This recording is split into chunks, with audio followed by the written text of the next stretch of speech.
नमस्कार साथियों, पिछली क्लास में हमने मौर्य कला से संबंधित राजकीय कला के पार्ट को पढ़ा था और आज की क्लास का विषय है लोक कला। अब आज की क्लास में हम पढ़ेंगे लोक कला।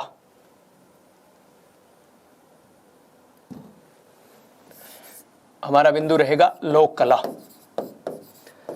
अब देखो, राजकीय कला में तो विभिन्न नगर, राजप्रासाद, अशोक के स्तंभ, स्तूप, गुफाएं, ये सब चीजें शामिल थी।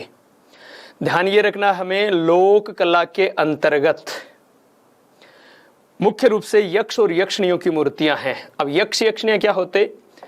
देखो, गंधर्व तो होते देवताओं के मनोरंजन करने वाले। जो देवताओं के मनोरंजन करने वाली जाति थी वो तो थी गंधर्व, और जो देवताओं की सेवा चाकरी करते, जो सेवक हैं, उनको कहा जाता है यक्ष या यक्षिणियां। ठीक है, तो उनकी मूर्तियां मौर्य काल में मुख्य रूप से बनी हैं। इस लोक कला के अंतर्गत लोक कलाकारों ने उन मूर्तियों को बनाया है। तो हमें ध्यान ये रखना है कि मुख्य रूप से ये मूर्तियां कहां कहां से मिली हैं, उन स्थान के संदर्भ में पूछ सकते हैं। तो आपको एक एक करके कुछ जो स्थान हैं उनके संदर्भ में देखो। सबसे पहले विदिशा, पहले मैं इधर लिख देता हूं थोड़ा। विदिशा कहां है? विदिशा एमपी में, तो विदिशा मध्य प्रदेश, एमपी। और विदिशा के बेस नगर से बात यही पूछते हैं कि बेस नगर कहां है, तो बेस नगर विदिशा। विदिशा के बेस नगर से एक यक्षिणी की मूर्ति मिली है या यक्षी की मूर्ति मिली है। इसको यक्षिणी बोल दो चाहे यक्षी मूर्ति बोल दो, की मूर्ति मिली है। ये बात ध्यान रखनी है, ठीक है, जो कि मौर्य काल की है। ठीक, उसके बाद में दूसरी जो महत्वपूर्ण मूर्ति होगी मौर्य काल की, वो होगी पटना। पटना यानी बिहार, तो बिहार के पटना, बिहार के दीदारगंज से प्राप्त, दीदारगंज से प्राप्त यक्षिणी की मूर्ति। और चूंकि इस यक्षिणी ने, जो यक्षिणी की मूर्ति है, इसने अपने हाथों में चंवर धारण किए हुए हैं, चामर या चंवर। आपने ऐसे देवताओं की कोई मूर्ति या तस्वीर देखी होगी जिनके पास कोई सेवक खड़े हैं और वो एक सफेद बालों का इस प्रकार से हवा जलने के लिए कुछ ले रखा है हाथ में। देखो, जैसे मैं आपको दिखाई देता हूं अभी तस्वीर, पहले थोड़ा लिख लेते हैं, बता देता हूं अभी। तो पटना दीदारगंज से यक्षिणी की मूर्ति, जिसे चामर ग्रहणी या चंवर धारिणी की मूर्ति कहा गया है। चामर ग्रहणी या चंवर धारिणी की मूर्ति कहा गया है, क्योंकि इसने वो चंवर धारण कर रखा है हवा जलने के लिए, तो इसलिए चामर ग्रहणी की मूर्ति कहां से है? पटना के दीदारगंज से। फिर मौर्य काल की जो तीसरी प्रसिद्ध मूर्ति है वो है मथुरा। मथुरा यूपी में, तो उत्तर प्रदेश के मथुरा के परखम नामक स्थान से जो एक यक्ष की, ये दोनों तो यक्षिणी की मूर्तियां थी, और ये है यक्ष की मूर्ति। यक्ष की मूर्ति जिसे मणिभद्र की मूर्ति कहा जाता है।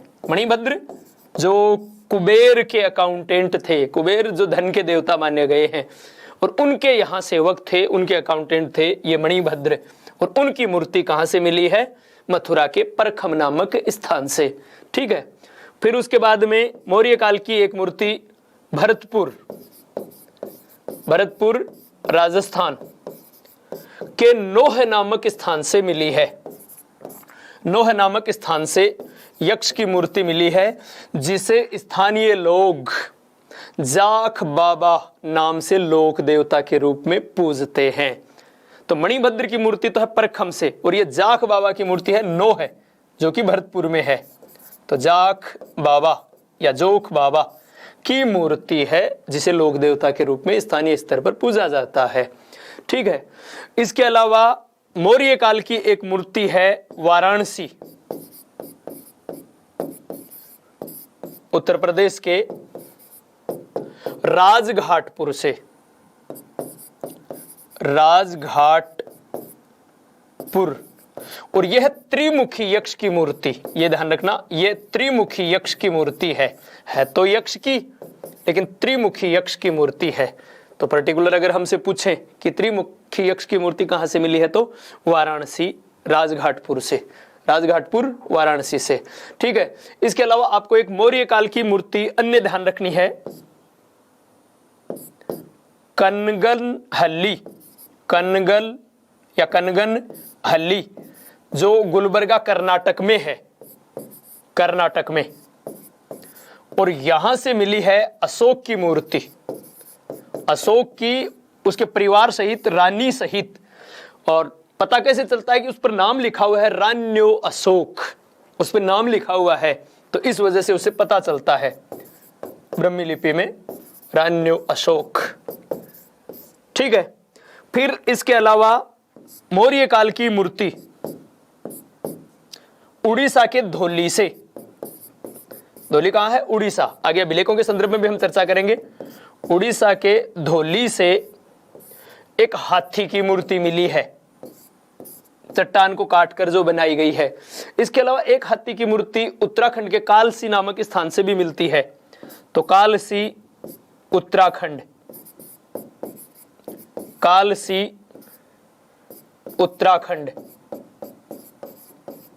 से भी हाथी की मूर्ति मिली है। तो मौर्य काल की दो जगह से हाथी की मूर्तियां, कहां से? धौली और कालसी, कालसी और धौली से, उड़ीसा और उत्तराखंड से यह हाथी की बनी हुई मूर्तियां मिली हैं। ठीक है, एक बार पुनः सुन लो।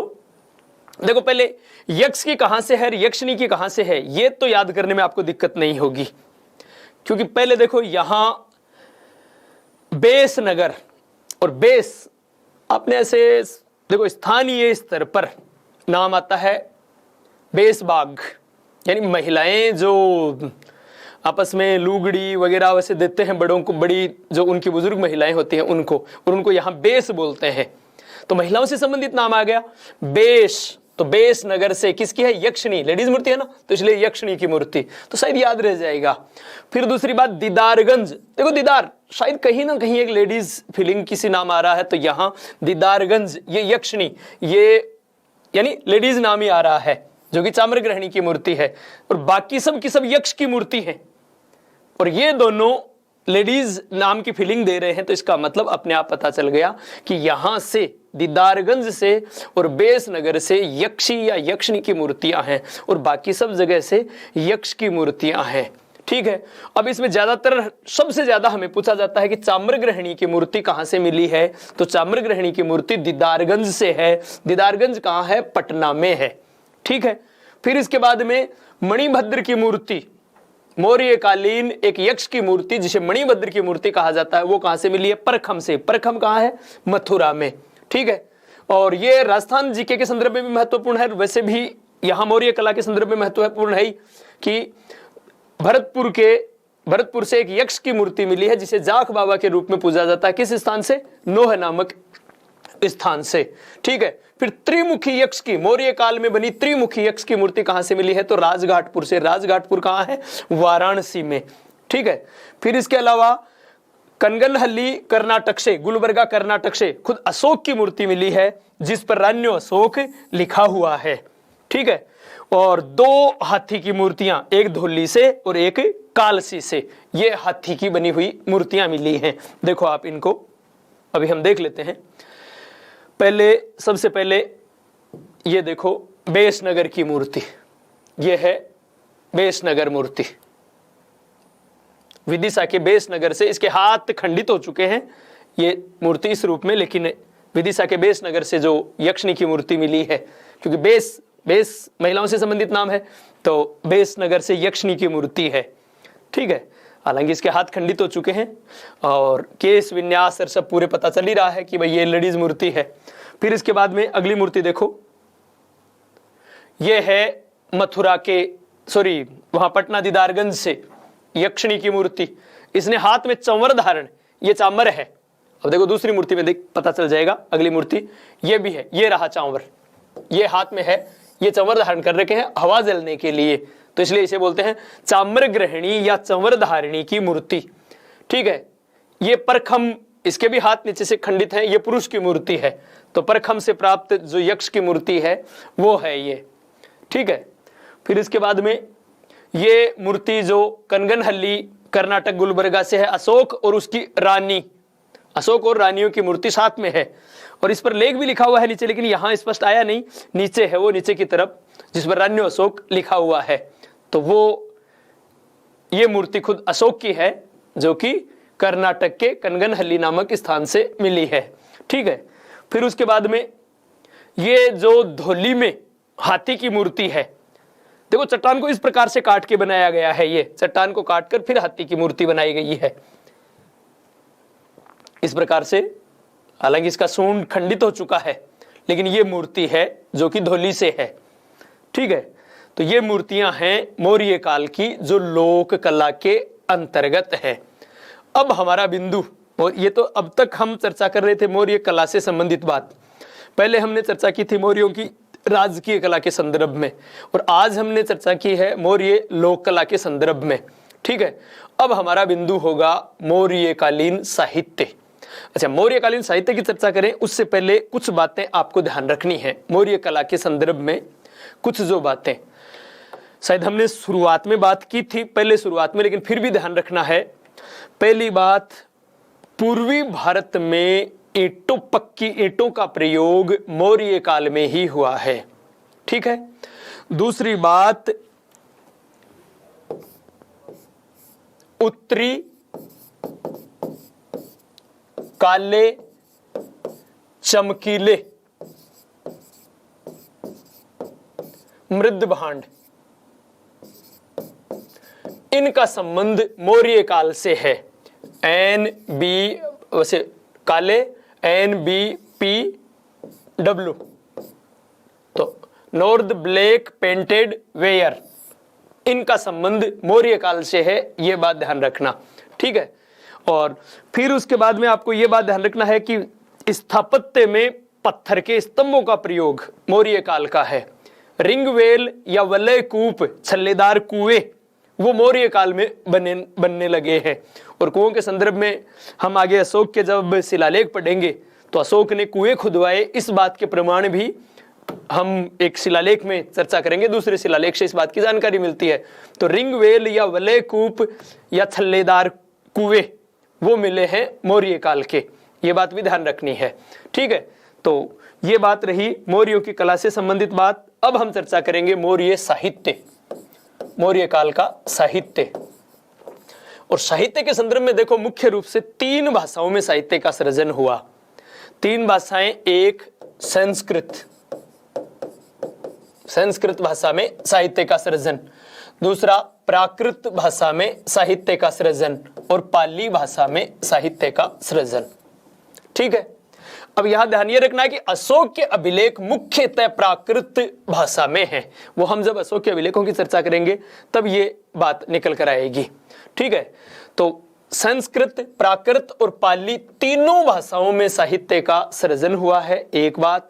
दूसरी बात, अशोक के काल में राजभाषा प्राकृत थी, हालांकि जनभाषा तो पाली थी, लेकिन राजभाषा प्राकृत थी, विशेष तौर से अशोक के काल में। ठीक है, अब हम साहित्य की बात करें, कौन कौन सी पुस्तकें हैं मौर्य काल में क्रम से है। तो सबसे पहले हमारा बिंदु होगा अर्थशास्त्र, अर्थशास्त्र। अब अर्थशास्त्र के बारे में पहले आपको पता कि भाई इसका लेखक कौन था। तो लेखक, अर्थशास्त्र का लेखक कौन है? कौटिल्य। अब कौटिल्य को चाणक्य भी कहा जाता है, और ऐसा माना जाता है कि इसका वास्तविक नाम क्या था? विष्णुगुप्त, विष्णुगुप्त इसी का नाम है। तो कौटिल्य, चाणक्य या विष्णुगुप्त की रचना है अर्थशास्त्र। अब कौन था ये कौटिल्य, चाणक्य या विष्णुगुप्त? ये था चंद्रगुप्त मौर्य का पुरोहित और प्रधानमंत्री, चंद्रगुप्त मौर्य का पुरोहित और प्रधानमंत्री। और इसी की सहायता से चंद्रगुप्त मौर्य ने मौर्य वंश की स्थापना की थी। इसका मतलब इसने इस पुस्तक की रचना कब की है? मौर्य काल में। इसका समकालीन पुस्तक हो गई। ठीक है, नाम अर्थशास्त्र है, लेकिन अगर आपसे विषय वस्तु पूछें कि इसकी विषय वस्तु क्या है, तो आपको ध्यान रखना होगा इसकी विषय वस्तु है राजनीति, पॉलिटी। कई बार जैसे हम सामान्य तौर पर तो बोलते हैं राजनीति और प्रशासन, लेकिन जब पॉलिटी और एडमिनिस्ट्रेशन अलग अलग ऑप्शन में आ जाए तब आपको पॉलिटी ही करना है, राजनीति ही इसका विषय है। इस बात पर ध्यान देना है कि अर्थशास्त्र का मुख्य विषय पॉलिटी है, राजनीति है। ठीक है। अर्थशास्त्र में कुल 15 अधिकरण यानी 15 भाग हैं और उन भागों को क्या कहा गया है? अधिकरण। 15 अधिकरण जिनमें 6000 श्लोक हैं। 6000 श्लोक हैं, ये बात ध्यान रखनी है। 15 अधिकरण हैं, 6000 श्लोक हैं। ठीक। फिर उसके बाद में यह ध्यान रखना है कि अर्थशास्त्र का सर्वप्रथम प्रकाशन 1909 में शाम शास्त्री ने करवाया था, जो कि तंजौर राज्य के पुस्तकालय अध्यक्ष थे। तो अर्थशास्त्र का सर्वप्रथम प्रकाशन कब हुआ है? यानी ये शाम शास्त्री को मिली 1905 के लगभग हस्तलिखित पांडुलिपि के रूप में, और 1909 में इन्होंने इसका प्रकाशन करवा दिया। तो अर्थशास्त्र का सर्वप्रथम प्रकाशन 1909 में हुआ है। किसने करवाया? शाम शास्त्री ने। शाम शास्त्री कौन है? तंजौर राज्य के लाइब्रेरियन है, पुस्तकालय अध्यक्ष हैं। ठीक है। फिर बात यह आई कि इसमें 15 अधिकरण है। तो देखो मुख्य हमें थोड़ी सी जानकारी होनी चाहिए किसमें क्या है। प्रथम अधिकरण में राज्य की सामान्य समस्याओं का वर्णन है। तो कोई भी काम होगा तो पहले समस्या होगी, फिर उसके समाधान की बात होगी। तो सामान्य राज्य की सामान्य समस्याएं की जानकारी कि भाई क्या क्या समस्याएं हो सकती हैं और उन पर फिर किस प्रकार से विचार किया जाना चाहिए। तो सामान्य समस्याओं का वर्णन। दूसरे अधिकरण में, द्वितीय अधिकरण में राज्य के जो प्रशासनिक अधिकारी हैं, जैसे 18 तीर्थ हैं, 26 अध्यक्ष हैं, उनका उल्लेख है। तो उन अधिकारियों का उल्लेख है। ठीक है। तीसरा अधिकरण वो दीवानी न्याय से संबंधित है, और चौथा अधिकरण है वो फौजदारी न्याय से संबंधित है। चौथा अधिकरण फौजदारी न्याय से संबंधित है। फिर पांचवें अधिकरण में, पांचवा जो अधिकरण है उसमें जो दूसरे अधिकरण में अधिकारी हैं, उन अधिकारियों के कर्तव्य, उनके अधिकार और कर्तव्यों का वर्णन है, जो कि दूसरे अधिकरण में जिनका उल्लेख है। तो उनके अधिकार और दायित्व उनका वर्णन है पांचवें में। छठवें में सप्तांग सिद्धांत का वर्णन है, और सातवें में राज्य की षड्गुण नीति का वर्णन है। अब देखो याद कैसे रहेगा इसको, थोड़ा सा पहला दूसरा तो एक बार छोड़ दो, तीसरा चौथा आपको ऐसे याद रहेगा। तीसरा में देखो दीवानी 3 है, तो तीसरे में दीवानी न्याय है। चौथे में देखो फौजदारी 4 हो गए ना, 1 2 3 4, तो चौथे में फौजदारी न्याय से संबंधित है। ठीक है। फिर कास सप्तांग सिद्धांत 7वें में होता, लेकिन वो 7वें में नहीं, 6वें में है। कास षड्गुण नीति 6वें में होती, लेकिन वो किसमें? 7वें में, उल्टा है। षड्गुण नीति 7वें में है, सप्तांग सिद्धांत 6वें में है। बस ये ध्यान रखना है। ठीक है कि इन अधिकरणों के संदर्भ में विशेष तौर से न्याय से संबंधित ये 2 अधिकरण हैं, जिनमें एक में फौजदारी न्याय और एक में दीवानी न्याय। दीवानी न्याय तीसरे अधिकरण में और फौजदारी न्याय चौथे अधिकरण में। ठीक है। अच्छा, दीवानी और फौजदारी ये शायद लगभग सबको पता है कि जो धन से संबंधित मामले होंगे वो दीवानी अदालत में होंगे, और मारपीट से संबंधित होंगे वो फौजदारी, हत्या आदि से संबंधित है वो फौजदारी न्यायालय में होंगे। ठीक है। तो ये बात रही अर्थशास्त्र से संबंधित बात। तो पहली पुस्तक अर्थशास्त्र, फिर अर्थशास्त्र के बाद में अगली पुस्तक के संदर्भ में हम बात करें। अगली स्लाइड ही अलग ले लेते हैं। पहला तो हमने लिखा अर्थशास्त्र, जो कि संस्कृत भाषा में है। ठीक है। फिर उसके बाद में दूसरी पुस्तक लेनी है हमें, कल्पसूत्र। कल्पसूत्र, अब कल्पसूत्र का लेखक कौन था? तो ये दोनों पुस्तक चंद्रगुप्त मौर्य से संबंधित हैं, क्योंकि इसका लेखक जो कौटिल्य है उसी की सहायता से चंद्रगुप्त मौर्य ने, विष्णुगुप्त की सहायता से चंद्रगुप्त मौर्य ने मौर्य वंश की स्थापना की थी। और इसका लेखक है वो है भद्रबाहु।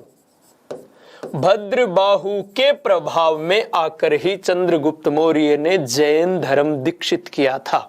तो चंद्रगुप्त मौर्य को जैन धर्म में दीक्षित करने वाला व्यक्ति कौन था? भद्रबाहु। ठीक है। तो ये चंद्रगुप्त मौर्य से संबंधित हो गए। ये जैनाचार्य है जिसने कि चंद्रगुप्त मौर्य को जैन धर्म में दीक्षित किया है। ठीक है। और ये कल्पसूत्र भी संस्कृत भाषा में ही है, ये भी संस्कृत में है और ये पुस्तक भी संस्कृत भाषा में ही है। ठीक है। फिर उसके बाद में अगली पुस्तक का नाम आएगा वासव दत्ता। वासव दत्ता। और वासव दत्ता का लेखक कौन है? बिंदुसार का मंत्री था सुबंधु। सुबंधु।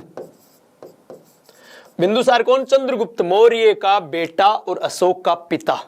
तो अशोक के पिता बिंदुसार का मंत्री है ये सुबंधु, इसने वासव दत्ता लिखी है। तो ये बिंदुसार के समय की है, ये बात ध्यान रखना। ये किसके, ये दोनों तो किसके समय की है? चंद्रगुप्त मौर्य के समय की।